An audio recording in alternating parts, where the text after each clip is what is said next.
నమస్తే అండి, నేను మీ రంజిత్ కుమార్ ద్వారా ఈరోజు ఈ వీడియో మనిషి ప్రతిరోజు ప్రతినిత్యం తన శరీరంలో పెరిగిపోయిన దుమ్ము, ధూళి, కాలుష్యం, అలాగే చెమట వాసన, దుర్వాసన ఇవన్నీ పోగొట్టుకోవడానికి ప్రతినిత్యం పొద్దున్న సాయంత్రం అలాగే వీలైతే మధ్యాహ్నం కూడా స్నానం చేసి శుభ్రంగా శరీరంలో పెరిగిపోయిన మలినాలను శుభ్రపరుచుకుంటున్నారండి. అలాగే అంతేకాకుండా మేకప్ అంటే క్రీములు, రకరకమైన క్రీములు, ఈ పౌడర్లు ఇవన్నీ రాసుకొని మేకప్ చేయించుకుంటున్నారండి. అందులో ఏం తప్పు లేదు, తన శరీరాన్ని తన శుభ్రంగా ఉంటున్నారు. ఎవ్వరూ చెప్పడానికి దాన్ని ఇలా ఉండకూడదు అని చెప్పడానికి లేదండి.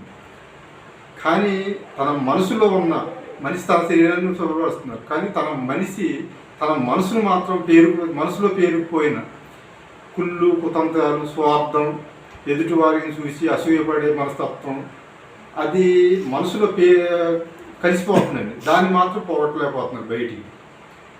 నీతి కబుర్లు ప్రతి ఒక్కరు చెప్తున్నారు నాతో సహా, కానీ దాన్ని ఆచరించట్లేదండి. ప్రతి మనిషి కూడా ఒకప్పుడు చిన్న దశ నుంచి వచ్చినవాడు, చిన్న పిల్లవాళ్ళ దశలో పుట్టినప్పుడు చిన్న బేబీ కింద ఉన్నప్పుడు ఏ స్వార్థం లేకుండా, కల్ముషం లేకుండా ఉంటారండి. కానీ మరి ఆ వాతావరణం బట్టు ఏంటో కానీ మనిషి పెరిగే కొద్దీ సంవత్సరానికి తనలో ఉన్న స్వార్థం ఇవన్నీ కుళ్ళుకుతంత్రాలు పెరిగిపోతున్నాయి. దీన్ని కూడా శుభ్రం చేసుకుంటే చాలా బాగుంటుందండి. ఏదో ఒక సినిమాలో చెప్తారు, నేను ప్రతిరోజు 2 పూటలు స్నానం చేస్తున్నాను, 2 పూటలు దండం పెట్టుకుంటున్నాను అని చెప్పి అనుకుంటారు.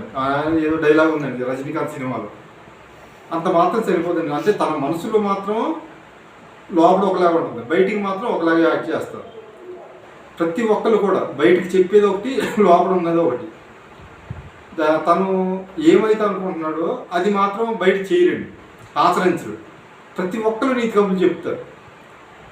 నేను ఈ వీడియో ద్వారా చెప్తున్నది ఏంటంటే, మనిషి తన శరీరాన్ని ప్రతిరోజు శుభ్రం చేసుకున్నట్టు తన మనసులో పేరుకుపోయిన మలినాలను కూడా, ఈ కుళ్ళు, కుతంత్రాలు, స్వార్థం ఇటువంటివి కూడా పారద్వాలని చెప్పి కోరుకుంటూ ఈ వీడియో చేస్తున్నానండి.